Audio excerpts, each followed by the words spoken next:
আর বাপরে এটা কি মাছ? সাগর সমুদ্রের হাঙ্গর সামনে যাওয়ার জায়গা এই জায়গাটা কি আয়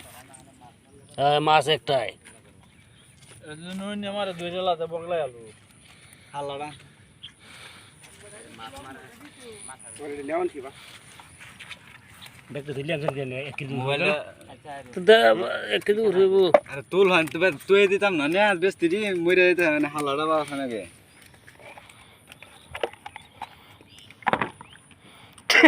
মাছ ফাস্টা বলে লেখ কেজি জানো দাদি লেখ কেজি দিতে বলতে হবে তো আপনারা আয়া গুনে রাখুন ফাস্টা বড় লেখ কেজি যা মাগুনা দিলেন না ওটা তাইলে এই যে ফাস্টা বলে লেখ কেজি ঠিক আছে না এটা বললে তো ফাস্টা হইব তাইলে মানে মাগুর দিন নি আপনি মামরে মাগুরটা দাঁড়ায় রে মাগুর দেশ আছে রে দেশ মানে মাছের টিয়া কিন্তু 400 কেজি এটা গুলছে নাকি